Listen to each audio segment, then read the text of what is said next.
জানি, বুঝা এবং অনুভব করার, এক্সপ্রেস করার কোনো অনুভূতি, কোনো শক্তি নাই। যাদের অনুভূতি আছে, যাদের শক্তি আছে বুঝানোর, এরা তিনটা মাখলুক: ফেরেশতা, মানুষ এবং জিন।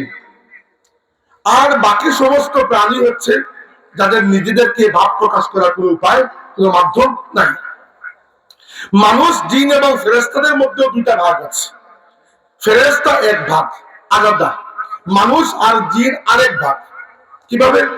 ফেরেশতা আল্লাহ রাব্বুল আলামিনের আদেশে আদিষ্ট। ওয়ায়াফালুনা মা ইউমারুন। ফেরেশতারা কেবল সেই কাজ করেন যেগুলোর জন্য আল্লাহ তাদেরকে আদেশ করেন। আল্লাহর আদেশের বাইরে এক চুলো কিছু করার ক্ষমতা ফেরেশতাদের নাই, শক্তিও নাই, তৌফিকও নাই।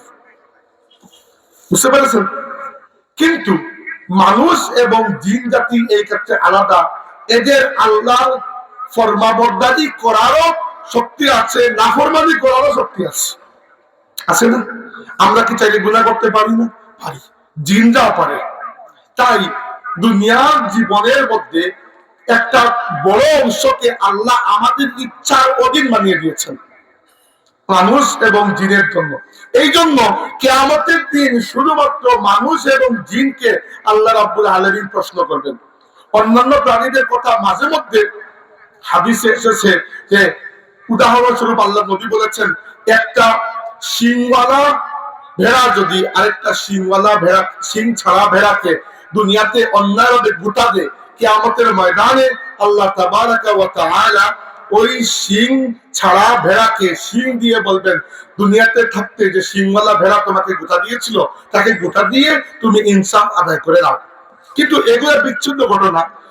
মৌলিকভাবে দুইটা জাতির বিচার হবে, তাদের ব্যাপারে আল্লাহ রাব্বুল আলামিন শরীয়ত দিয়েছেন, যাদেরকে আল্লাহ তার ইবাদতে মামুর করেছেন। আল্লাহ বলেছেন, ওয়ামা খালাকতুল জিন্না ওয়াল ইনসা ইল্লা লিয়াবুদুন। মানুষ এবং জিনকে আমি আমার ইবাদতের জন্য সৃষ্টি করেছি। তাইলে বুঝলাম আমরা আল্লাহর মাখলুককে যদি আমরা ভাগ করি, তিনটা ভাগে ভাগ করা যায়। এক ভাগে ফেরেশতা, শুধু ফেরেশতা। আরেক ভাগে মানুষ এবং জিন, আর আরেক ভাগে বাকি সমস্ত ইতর প্রাণী। এবার মানুষ দুনিয়াতে আসার আগে জিন জাতীয় দুনিয়াতে ছিল এবং এরা বড় ফিতনা ফাসাদ করেছে। এমনকি হাফিজ ইবনে কাসির রাহমাতুল্লাহ আলাইহি বলেছেন, শুধু জিন নয়, জিনের মতো আরো বহু জাতি দুনিয়াতে ছিল। এরা প্রায় সময় নাফরমানি করতো, দুনিয়াতে ফিতনা ফাসাদ করতো, আর আল্লাহ ফেরেশতা পাঠিয়ে এদেরকে আযাব দিতেন। সেমনকি আপনারা জানেন কিনা, ফেরেশতা যখন পাঠাতেন, জিনরা লোকালয় ছেড়ে ফেরেশতাদের ভয়ে দ্বীপ এলাকায় চলে যেত। আর আজকের যুগে পৃথিবীতে একটা ধর্ম আছে, আধুনিক ধর্ম, এর নাম হচ্ছে স্যাটানিজম, শয়তানের পূজারী যারা। এদের কাজ হচ্ছে ওই জিনদেরকে ডাকা, ওই জিনদের উপাসনা করা। আউযুবিল্লাহ।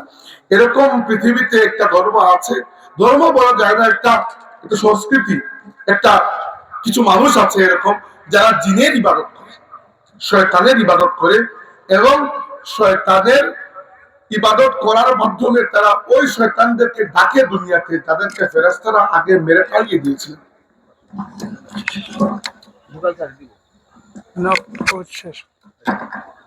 ঠিক আছে, ফেরেশতাদেরকে আল্লাহ তাবারাকা ওয়া তাআলা পাঠাতেন জিনদেরকে শাস্তি করার জন্য। এরপরে আল্লাহ রাব্বুল আলামিন একটা ইচ্ছা করলেন, ইচ্ছা করেছেন তো আল্লাহ, যখন তার ইচ্ছা হয়েছে ইচ্ছা করার। কিন্তু আমরা জানি যে আল্লাহ যখন ইচ্ছাটি প্রকাশ করেছেন, আল্লাহ রাব্বুল আলামিন ইচ্ছা প্রকাশ করলেন। কুরআন শরীফে এসেছে, ওয়া ইয ক্বালা রাব্বুকা লিল মালাইকাতি ইন্নী জাঈলুন ফিল আরদি খলিফা। আল্লাহ রাব্বুল আলামিন তার ফেরেশতাদেরকে বললেন, হে আমার ফেরেশতারা, আমি দুনিয়াতে আমার খলিফা পাঠাবো, আমার খলিফা পাঠাবো। মনে রাখবেন, ইতিপূর্বে দুনিয়াতে যত মাখলুক এসেছে, আমার দিকে তাকান, টেলিভিশনের দিকে তাকানোর দরকার নেই, আমি মাত্র 1 ঘন্টা আছি। ইতিপূর্বে দুনিয়াতে আল্লাহ যত মাখলুক পাঠিয়েছেন, কাউকে আল্লাহ খলিফা বানিয়ে পাঠান নাই, সবাইকে শুধুমাত্র বান্দা বানিয়ে পাঠিয়েছেন। এবার প্রথমবারের মতো আল্লাহ ঘোষণা দিচ্ছেন, হে আমার ফেরেশতারা, এমন নতুন একটি মাখলুক আমি পয়দা করব, যারা আমার বান্দা তো হবে হবে, সাথে এরা আমার খলিফা হবে। ফেরেশতারা কি কখনো এর আগে মানুষ দেখেছেন? এখানে আল্লাহ তো বানানি নেই, থেকে দেখবেন। তো ফেরেশতারা কিয়াস করেছেন, চিন্তা করেছেন যে আগে যেরকম জিনদেরকে আল্লাহ দুনিয়াতে বানিয়ে পাঠিয়েছিলেন, এইরকমই মনে হয় কিছু একটা আবার আল্লাহ পাঠাবেন।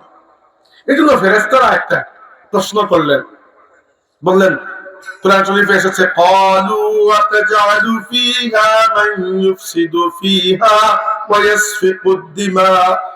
ফেরেশতারা বললেন, আল্লাহ, এমন একটা মাখলুক তুমি কি আবার পাঠাবে যারা দুনিয়াতে গিয়ে ফিতনা ফাসাদ করবে, মারামারি, কাটাকাটি, রক্তপাত করবে?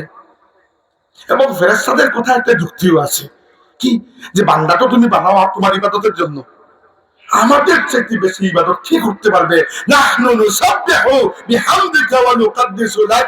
আল্লাহ, আমরা সদা সর্বদা তোমার তাসবিহ তাহলিলে লিপ্ত আছি। কে বললেন? ফেরেশতারা। তাদের একটা যুক্তি, এবং যুক্তিটা ভুল নয়, কিন্তু এটা যুক্তির পেছনে একটা দলিল আছে। কিন্তু আর ফেরেশতাদের ইবাদত, এই ইবাদতের সাথে আমরা তো ম্যাচ করতে পারবো না, সম্ভব আছে? যদি শুধু ইবাদতের জন্য বানাইতে হয়, ফেরেশতা বানানোই ভালো। রাসূল পাক সাল্লাল্লাহু আলাইহি ওয়াসাল্লামকে সাহাবীরা জিজ্ঞাসা করলেন, ইয়া রাসূলুল্লাহ, মেরাজের রাতে আসমানে পার হয়ে আরশে মুআল্লা পর্যন্ত যাওয়ার সময় আপনি কি শুনেছেন, কি দেখেছেন? আল্লাহ নবী কি দেখেছেন বয়ান করলেন, কি শুনেছেন? আল্লাহ নবী সাল্লাল্লাহু আলাইহি ওয়াসাল্লাম বললেন, আমি শুনেছি যে প্রত্যেকটা আসমান পাড়ি দেওয়ার সময় মৌমাছির গুঞ্জনের মতো একটা গুঞ্জন। সাহাবীরা জিজ্ঞেস করলেন, এটা কি ছিল? আল্লাহ রাসূল বললেন যে আল্লাহ তাবারাকা ওয়া তাআলা প্রত্যেকটা আসমানে 1 2 3 4 5 6 7 সাতটা আসমান, প্রত্যেকটা আসমানে একটা আঙ্গুল দেখা যায়, এইরকম ব্যবধানে, প্রত্যেকটা আঙ্গুলের ব্যবধানে একজন ফেরেশতাকে নিয়োগ করেছেন, যিনি সৃষ্টির শুরুর দিন থেকে কিয়ামত পর্যন্ত ওই জায়গায় সিজদায় পতিত হয়ে আল্লাহর তাসবিহ তাহলিল পাঠ করবেন। বিজ্ঞানীরা প্রথমে বলেছিলেন যে মহাকাশের বাইরে, দুঃখিত, পৃথিবীর সীমানার বাইরে বাকি পুরো মহাকাশ নিঃশব্দ, কারণ ওইখানে কোনো বাতাস নাই। বাতাস না হইলে সাউন্ড এক জায়গা থেকে আরেক জায়গায় যেতে পারে না, সাউন্ড যায় বাতাসের উপর ভর করে। কিন্তু 4 থেকে 5 বছর আগে নাসার একটা যন্ত্র আছে যেটি মহাকাশে তারা পাঠায়, মহাকাশের বিভিন্ন আওয়াজ তারা রেকর্ড করে। আমেরিকান মহাকাশ গবেষণা সংস্থা, তারা প্রথমবারের মতো মহাকাশের কিছু আওয়াজ আবিষ্কার করেছে। আজকে যারা ইন্টারনেট ইউজ করেন, বাড়ি থেকে গুগলে সার্চ দিয়ে দেখবেন যে এটা লিখে সার্চ দিবেন যে hour universe is not silent, আমাদের মহাবিশ্ব নিঃশব্দ নয়। এবং যখন এই শব্দটা শুনবেন ইউটিউবে সার্চ দিয়ে, এক্স্যাক্টলি আল্লাহর রাসূলের কথার মতো আপনি বুঝবেন যে যেন কয়েক লক্ষ মৌমাছি একসাথে গুঞ্জন করছে। যদি বলছিলাম যে ফেরেশতাদের ইবাদতের সাথে তো ইবাদত কারো মিলবে না, সম্ভব না ওই লেভেলের ইবাদত করা। তাই ফেরেশতাদের যুক্তির পিছনে একটা দলিল আছে যে আমরা তো ইবাদত করতেছি, নতুন আর একদল বানানোর দরকার কি? আল্লাহ রাব্বুল আলামিন তাদের যুক্তির জবাবে কোনো যুক্তি দেন নাই, কোনো যুক্তিসঙ্গত জবাব না দিয়ে আল্লাহ রাব্বুল আলামিন একটা খোদাই জবাব দিলেন। আল্লাহ বলেন, ইন্নী আ'লামু মা লা তা'লামুন, এই আমার ফেরেশতারা, আমি জানি এমন কিছু বিষয় যেগুলো তোমরা জানো না। আমি জানি তোমরা জানো না। এটা কার জবাব? এটা আল্লাহর জবাব। আল্লাহর জবাব এমনই হয়। আপনার প্রত্যেকটা যুক্তির জবাবে কি আল্লাহ আবার যুক্তি দিবেন? না। আল্লাহ রাব্বুল আলামিন সিম্পলি বলে দিয়েছেন, ইন্নী আ'লামু মা লা তা'লামুন, হে আমার ফেরেশতারা, এই যে খলিফা পাঠাবো, খলিফা পাঠানোর জন্য পুরনো মাখলুকাতের মধ্যে বাছাই না করে নতুন একটা মাখলুক আমি বানাবো, এর পেছনে কি কারণ, কি যুক্তি, কি উদ্দেশ্য, কি হিকমত, এটা একমাত্র আমি আল্লাহ ভালো জানি।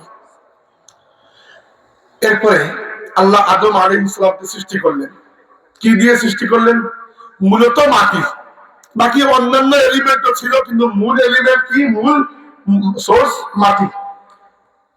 সালসালিন মিন হামাইন মাসনুন, আঠালো মাটি, কালো দুর্গন্ধযুক্ত আঠালো মাটি, শুকানোর পরে এরকম টনটনা হয়ে যায়। এইরকম আদম আলাইহিস সালাম আল্লাহ রাব্বুল আলামিন এরকম আঠালো মাটি দিয়ে সৃষ্টি করলেন। এবং আদমের পুরো বডি স্ট্রাকচার হচ্ছে মাটির তৈরি। কিসের তৈরি? মাটি। আল্লাহ রব্বুল আলামিন নিজের কুদরতের হাতে সৃষ্টি করলেন, কিন্তু আদমের পুরো শরীরের মধ্যে শুধু মাটি নয়, অন্য কিছু আছে। কি আছে? আল্লাহ বলেছেন ফাইজা সাওয়াইতুহু ওয়া নাফাখতু ফীহি মির রূহি। আদমকে মাটি দিয়ে সৃষ্টি করার পরে আল্লাহ আদমের মধ্যে শুধু মাটি নয়, নুরানি একটি বিষয়ও দিলেন। কি বিষয়? ওই বিষয়ের নাম হচ্ছে রূহ। ওই বিষয়ের নাম রূহ। রূহকে আল্লাহ মাটি দিয়ে বানান নাই। আল্লাহ বলেছেন আদমকে সৃষ্টি করার পরে যখন আমি পুরো মানুষের ডিজাইন করলাম, এরপরে ওয়া নাফাখতু ফীহি মির রূহি, আমি আমার নিজের পক্ষ থেকে